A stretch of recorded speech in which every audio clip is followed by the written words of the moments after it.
ঘুম থেকে আল্লাহর নবী উঠে তিনবার বললেন, ওয়াইলুল লিল আরব, ওয়াইলুল লিল আরব, ওয়াইলুল লিল আরব, ধ্বংস হয়ে যাবে আরব।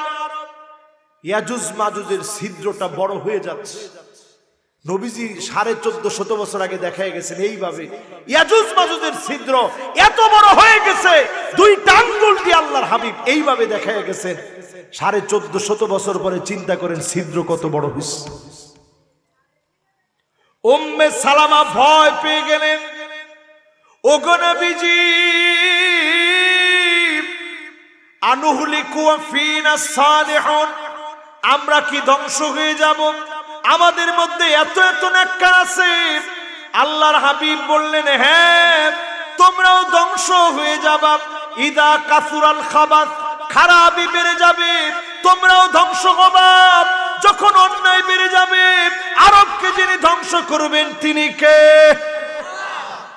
আল্লাহর নবী বললেন, আরব ধ্বংস হয়ে যাবে। আজকে আপনি আমার ঘরের খবর নেন, গড়ে গড়ে মহিলাদের ভিতরে আন্নানা সব আমার নামে লিখে দাও, মা বাপকে 1 টাকা দিবা না, এমন মহিলা শুধু আরব দেশে না বাংলাদেশেও আছে।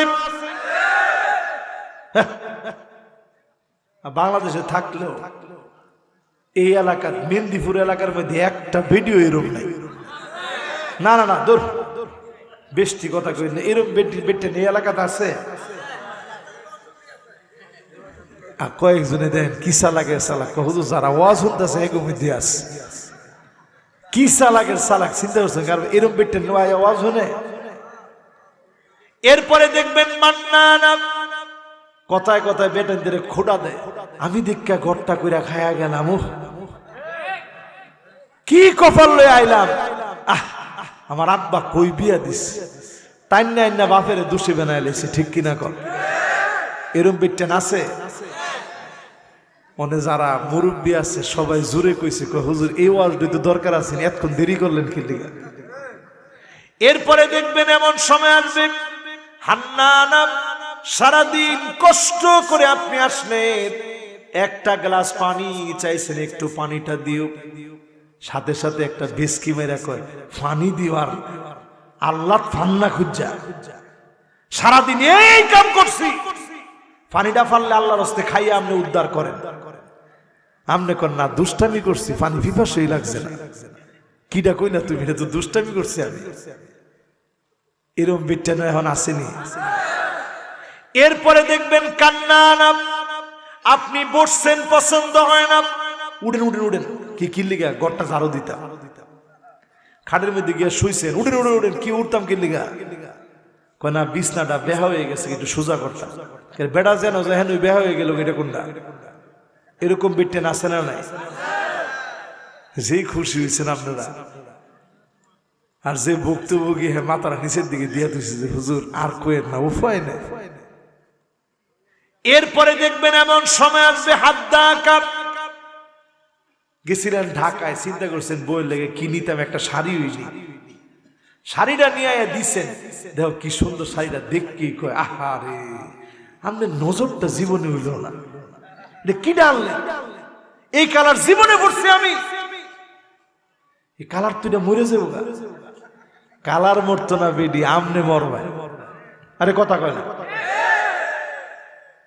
এরপরে দেখবেন এমন মহিলা বের হবে, বাররাকাত কথায় কথায় জামাইয়ের সঙ্গে তর্ক করবে, এমন মহিলা আছে না নাই?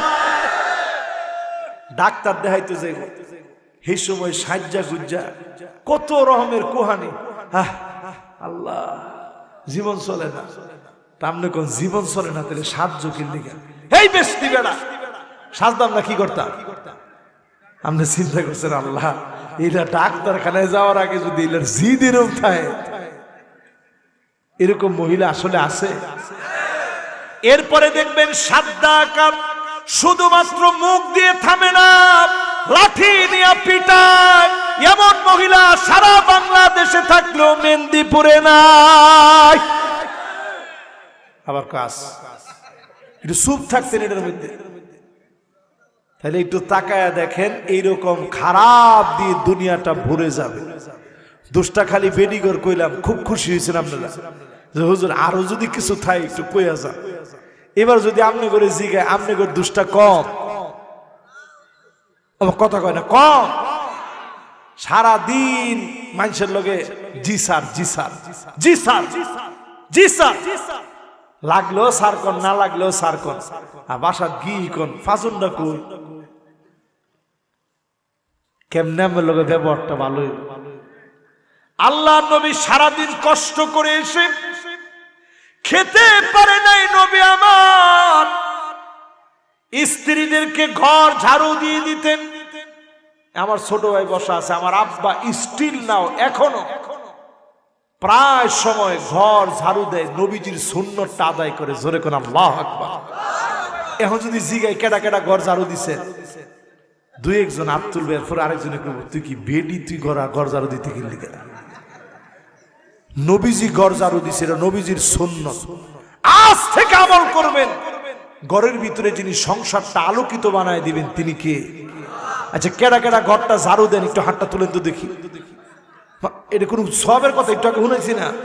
নবীজি দিছে, নবীর মহব্বতে টান টান করে হাতটা উঠান যে হুজুর আমরা ঘরটা ঝাড়ু দিই। মাশাআল্লাহ। এরপরও কয়জন বেডা হাতটা উঠাইছে না হুজুর উঠায় আমি ব্যাকল সাজাতাম না। এবার একটু হাতটা নামান, ঘরটা গিয়া ঝাড়ু দিয়ে হাতটা নামান। আগে সালাম দেন ঘরে গিয়ে, এমন কে আছেন হাত তোলেন। এটাও দেখেন কি পরিমাণ কম। এবার হাত নামান, আগে ঘরে গিয়া সালাম দিবেন, স্ত্রীর দেখলে সালাম দিবেন, এক প্লেটে বইয়া খাইবেন, পারলে তরকারি কাইটা দিবেন। এই যে আমার ছোট ভাই আছে, জিজ্ঞাসা করে দেন আমি মিশর থেকে যখন প্রথম আসছি আম্মারে তরকারি কেটে দিস। মিশরে 5 বছর আমি নিজে রান্না করে খাইছি। প্রবাসী যারা আছে রান্না বাড়া আরেকজনে করে দিয়ে যায় না, নিজেরে করে। প্রবাসী কে কে ছিলেন দেখি তো হাত তুলেন তো। সবই তো প্রবাসী, মাশাআল্লাহ লিল্লাহে তাকবীর। রান্না বাড়া পারেন না? রান্না বাড়া পারেন না? আলহামদুলিল্লাহ। এবার হাতটা নামা। আমরা নিজেরই রাঁধতে পারি, এমন কোন রান্না নাই যেটা আমরা পারি না। দেশে আসার পরে মাঝে মাঝে যখন আমি ডাল ফাঁক করছি, এই ডাল 2 দিন বড়া খাইছে সবাই, কয় যে এটা আস্তে আস্তে খাই, এটা স্বাদটা বেশি হয়েছে। পরে আমি চিন্তা করে দেখলাম এইভাবে মাঝে মাঝে করলে তো ভালোই হয়। তো আগে বইয়ের লেগে করেন, আগে মার লেগে করেন, পরে বইয়ের লেগে করেন, নাইলে আবার বিপদ আছে। নাইলে আবার একদিন তো জীবনে ছুরিটা লইতাম দেখছি না, ছুরিটা যে এই যে তরকারি কাটস, একদিন তো দেখছি না, এখন কি লিগে কাটস? বুঝি বুঝি সবই বুঝি। এ লেগে আগে এখন থেকে শুরু করেন যারা বিয়ে শাদী করছেন না, নবীজির সুন্নাহ হিসাবে একটু সহযোগিতা করবেন। যিনি সংসারে সুখ দিয়ে দিবেন তিনি কে? স্ত্রীর নাম ধরে ডাকবেন, সুন্দর সুন্দর কথা বলবেন, রাগারাগি করবেন না। স্ত্রীর চোখে পানি দেখলে মুছে দিবেন। আর স্ত্রীর চোখে পানি দেখলে আমরা কই, তুই তো জানোস পানি দেখলে আমার রাগ উঠে। কেমন রাগ উঠে আমার তো জানোস, মাথাটার ভিতরে আগুন উঠতে জায়গা আমার। তুই কান্দস করে, ডং করস করে, কিছুইলি তুই ডং ধরস, শিক্ষার পারস, তোর শিক্ষারের কোনো কাম নাই। এই যে আপনি কথাটা কইছেন এটা হারাম কথা হয়েছে। জোরে কোন কি কথা? আল্লাহর নবীর স্ত্রী আল্লাহর নবী জিগায় কান্দ কেন? কয় নবী আমনের উঠ এত আগে আগে গেল, আমার উঠটা পিছে, কি লিগের উঠটা দিলেন? এর আগে কান্দাছি, আপনার লগে গল্প করতে পারি নাই। আল্লাহর নবী কয় থাক কাঁদো না। 2টা আঙ্গুল দিয়া চোখের পানিটা এরকম মুইসা দিছে, আদর করে মুইসা দিয়া কইতেছে এবার যত খুশি আমার লগে গল্প করো। জোরে কোন আল্লাহ। জীবনে গল্প করছেন স্ত্রীর লগে? এর লগে তো পরক্রিয়া এখন ঘরে ঘরে। স্ত্রীকে সময় দেওয়ার চেষ্টা করেন।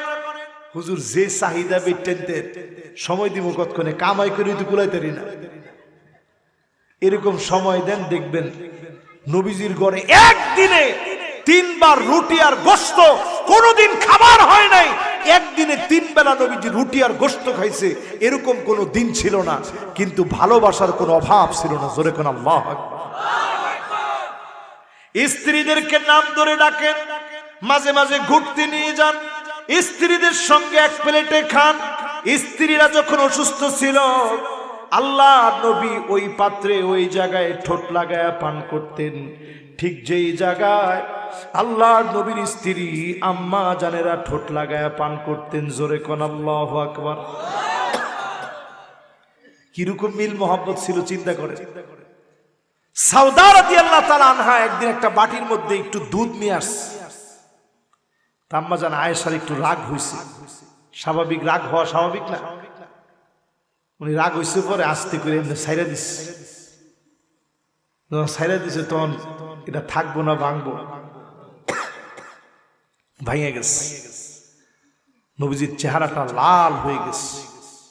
নবীজি বলছে, আয়েশা এক্ষুনি তুমি তোমারটা নিয়ে তোমার বোন সাউদাকে দিয়ে দিবা, যাতে করে সাউদা বুঝতে না পারে। জোরে কোন আল্লাহু আকবার। কিরকম নবী ছিল আমি মাঝে মাঝে চিন্তা করি। আল্লাহু আকবার।